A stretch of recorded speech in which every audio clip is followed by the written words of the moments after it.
everyone, welcome to my channel. My name is Giselle, and I'm going to take you through the Cancer new moon that's happening on July 14th, and it's peaking at 5:45 a.m. Eastern Time. Adjust for your time zone as needed. So we have this new moon in Cancer, and new moons in Cancers are always very close to the heart and close to home. And that's because the moon rules Cancer. So it's in its home sign every single time it has a new moon or a full moon in the sign. So it's got a lot of connection to the heart, the things that feed our soul, our family, our upbringing, our nostalgic memories, and all things that have to do with Cancer. And so we have a new moon here, which represents a new beginning. However, there is a tie to the past with this one, and it's not because it's Cancer, but more because we just had a cazimi between the Sun and Mercury while Mercury's been on its retrograde journey. So Mercury has been moving backwards in our astrological charts, or in its appearance through the sky. And this backwards motion requires it to meet up with the Sun. And when it meets up with the Sun, for a moment in time, we are given a dose of clarity. We're given a little bit of that sun's light where it's almost like you're in a dark room and you open the door and light starts to pour in, and now you can see what's in the room. So it can be a revelation of some sort. Things start to make sense. You find meaning in something. Perhaps it's connecting with somebody that you haven't seen in a long time, or even deepening connections with others because it's in Cancer. And so there's a lot of different ways that this can play out. It can be also information that gets revealed that changes your perspective on a certain person or a certain situation or thing that you may have been reviewing over the last couple of weeks during Mercury retrograde, 2 to 3 weeks, while Mercury was in its pre-shadow and during the retrograde. So there's a lot of things that can come up during a Mercury cazimi. And if you're not really paying attention, it can be very subtle and you just don't notice it. However, if you are paying attention, then you will have noticed that something sort of opened up, right? It doesn't feel so blocked and closed off anymore. So I think that this new moon is going to have some sort of connection with whatever it was that came up. And it's just offering a fresh start, a new beginning, and a chance to move forward with this new piece of information, with this new connection. It may not be something that we feel the wheels are spinning on immediately, because new moons are just the moments for intention setting. But we will start to see something unfold in the months to come. Another interesting thing is, I believe this is the last new moon that is not connected to an eclipse as we enter eclipse season next month. The lunar nodes are still in Virgo and Pisces, and they don't move into the signs of Leo and Aquarius until after the new moon. However, I use the mean nodes, and they'll be close enough to this, the sun and the moon will be close enough to the lunar nodes in conjunction or in their orb, that it will be considered a solar eclipse. So this one will have a little bit more control over. The next one will be a little bit more of a see where fate takes you type of deal. So here's our chart for our Cancer new moon. We have the sun and the moon together in Cancer at 21 degrees and 59 minutes. So it's actually basically 22 degrees. And this conjunction creates a new cycle, which is why new moons are new beginnings. It is dark in the sky during a new moon. So keep that in mind, that whenever there's a darkness in the sky, we cannot truly see what's going on around us. We cannot see what is happening around us. It's like planting a seed in the soil, and that seed is being covered. It's in the darkness, and it doesn't look like anything is happening. There's nothing really occurring externally, but things are starting to shapeshift internally.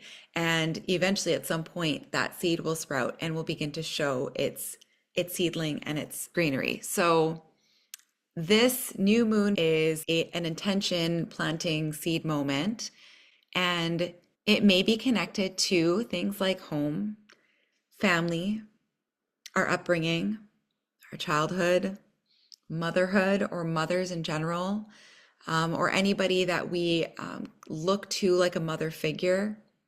It has connection with our homeland or our childhood home, where we were brought up, the beliefs that we were brought up with, the conditioning that we were brought up with. That's all very Cancer. All the things that created the foundation of our home environment to create that emotional safety for us to grow up and out of, to feel the confidence that we would need to feel in order to step out of the house and explore out externally. We need that emotional stability and that emotional safety that we typically would find within our home, within our upbringing. And I fully realize that not everybody has that experience growing up, but this is bringing up all of that, everything that you grew up with.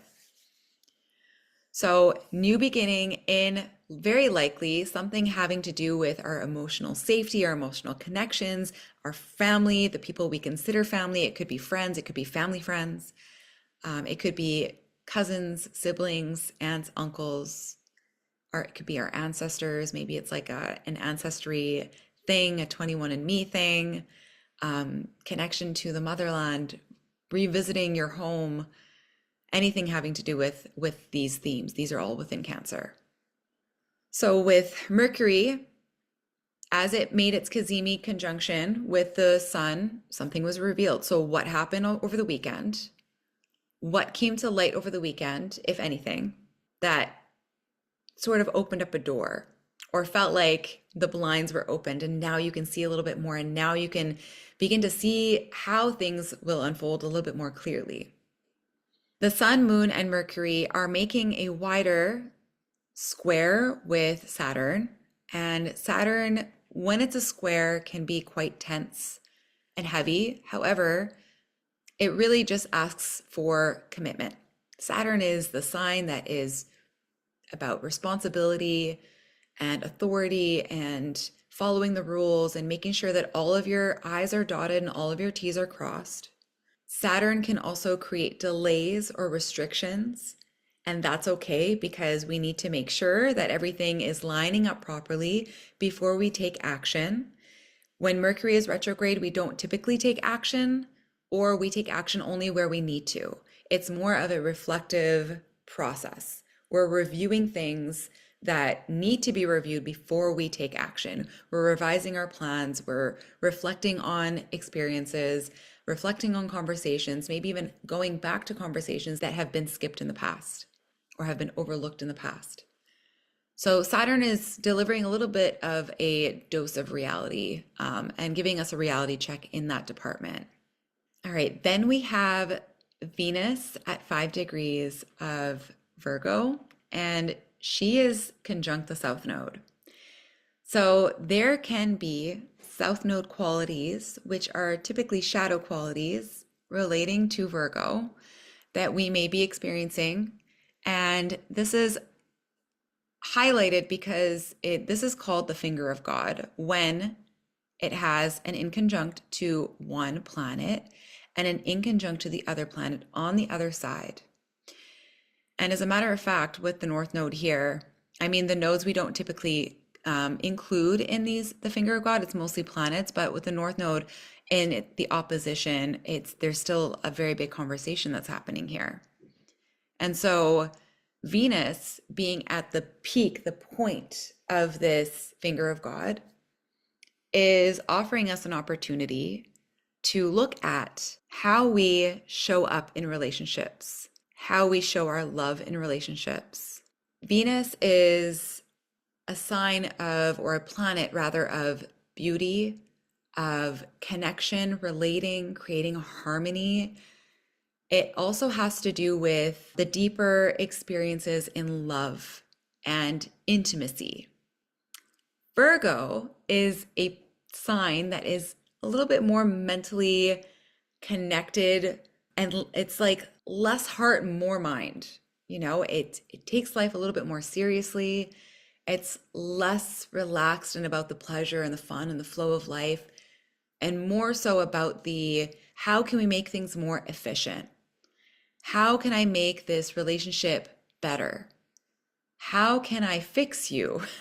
Which is very much, it's very much a shadow quality of Virgo. How can I fix you? How can I fix myself? Where it's always seeking perfection. And in reality, perfection does not truly exist. And it's the moments that are imperfect that are actually the most beautiful moments, not the moments that are perfect. Those are the ones that create really strong memories and stay with us longer. But for a Venus in Virgo, Venus is in its fall. A Venus in Virgo is not terrible. It's not an awful placement for Venus. It just means that Venus can't operate in its normal capacity. So it can't be this like luxurious, freedom loving, like, serenade me and serve me and like shower me with gifts and with love. It's not about that. With Virgo, we're looking at the little things that stand out. Virgo is not about the grand gestures. Virgo is about the little things, like helping your significant other put together a cabinet that they bought for their office or something like that. It's having those like little moments of quality time, of working together, of building something, creating something, especially if it's like a craft of some sort, or even just like showing up consistently. It's the consistent phone calls every night or the consistent good morning text messages in the morning that really mean a lot more than the one time you sent a big bouquet of flowers, right? It's the consistency. I actually have a story to kind of bring this home. So my natal Venus is in Virgo, and my now husband, when I had first met him, my grandma was passing away. She was, old and just not doing so well. And so I met him online, and we exchanged numbers, and I went off of the app. And I went off of the app because I was so overwhelmed with what was going on at home that I just felt like now was not the time. So I went off of the app, and he reached out, and every single day he asked me, "How are you? And how is your grandma? How are you? And how is your grandma?" And there were other, guys that I was talking to. Not one of them asked those questions that actually like stopped and just put their attention, their focus on me. It's just the simplest thing of just asking how you're doing. How is this person that you care about so much, that you love so much, how are they doing? That meant the world to me. And it was every day, consistently, every single day, every morning. Good morning. How are you doing? How's your grandma doing? Good morning. How are you doing? How's your grandma doing? And it was so simple. It was so simple, you know?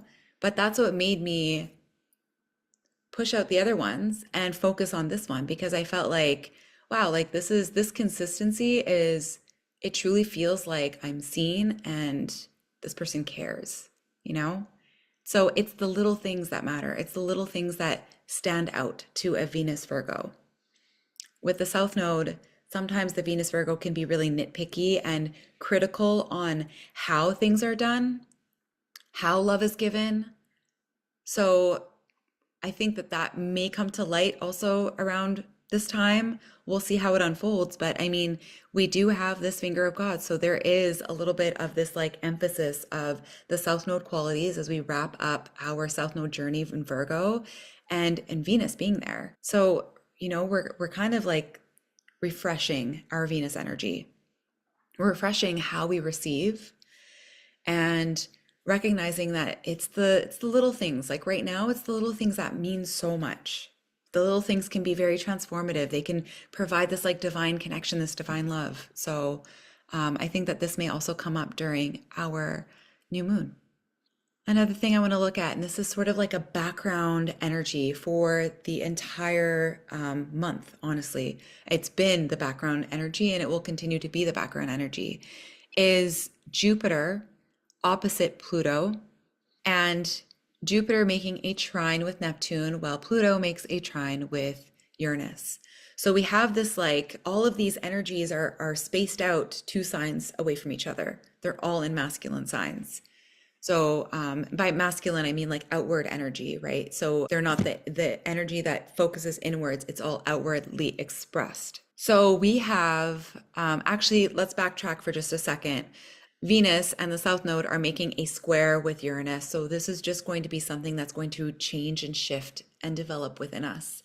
And I think that's really going to be, it's going to shake up how we show up in our connections with others, even within our connection with ourselves, right? It doesn't have to necessarily be with other people, but how do we love ourselves? How do we show ourselves love? How do we receive love? How do we show up for ourselves every single day? What do we do for ourselves that make us feel worthy of love, of attention, of care?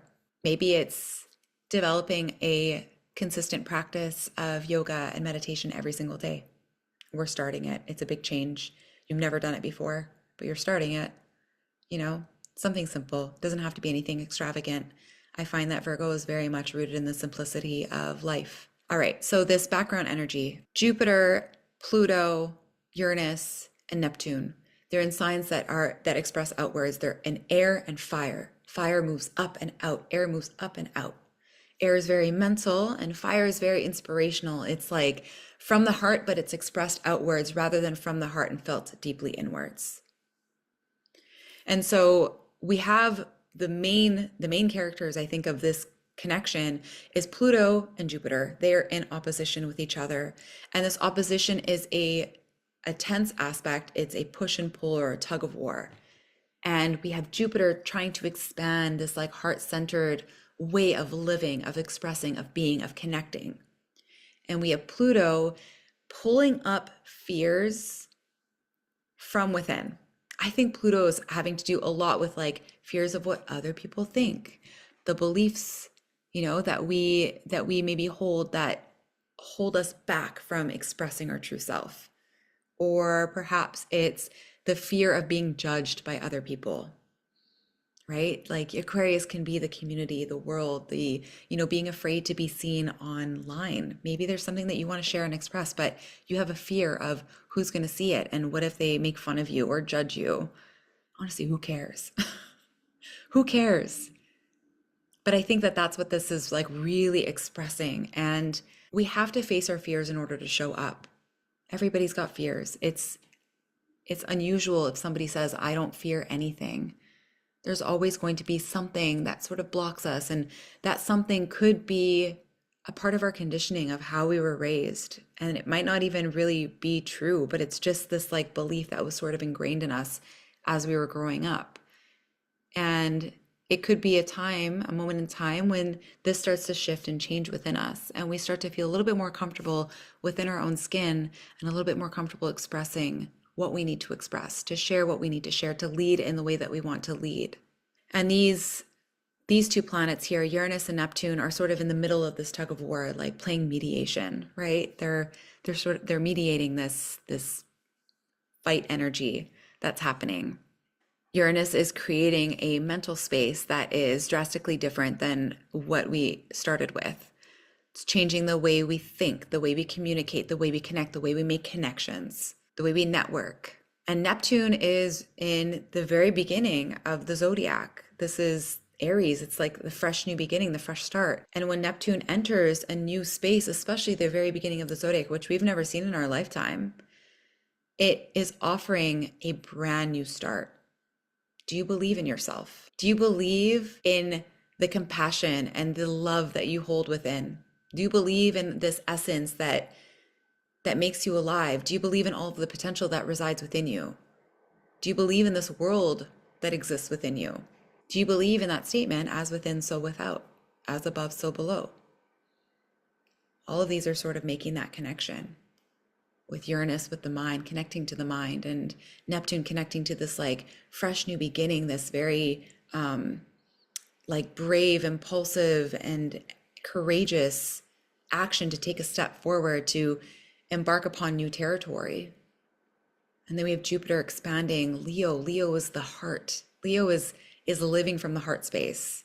If you didn't watch my Jupiter in Leo video, go back and watch it, because I explained Jupiter in Leo very, very thoroughly. And then Pluto transforms. Pluto is going to transform this whole region of our chart in Aquarius. And it's going to take time because Pluto is the slowest moving planet. So everything that we feel and that we go through is really just going to develop slowly over time. But before it transforms, it needs to break something down. It needs to break down what is holding us back, what is not authentic to us. And sometimes that breakdown can be ugly. Sometimes that means that we lose some people in our lives. Sometimes that means that we have to move homes, or change cities, or change jobs, or something needs to change. Something needs to break down that's no longer connecting you to the direction you're evolving in. And because of that breakdown, you are now forced to experience and explore and rebuild in a new way. So that's our new moon. The actual new moon is, I think there's going to be this like fresh new beginning that is close to the heart, maybe connecting with somebody in our family, our significant other, a close friend, somebody from the past perhaps. Anything that maybe presented itself over the weekend during the Mercury cazimi, it's going to give you a little bit of a fresh perspective and offer that like point of pivot or that turning point. That's all I have for you today. I wish you a beautiful new moon. And until next time, take care.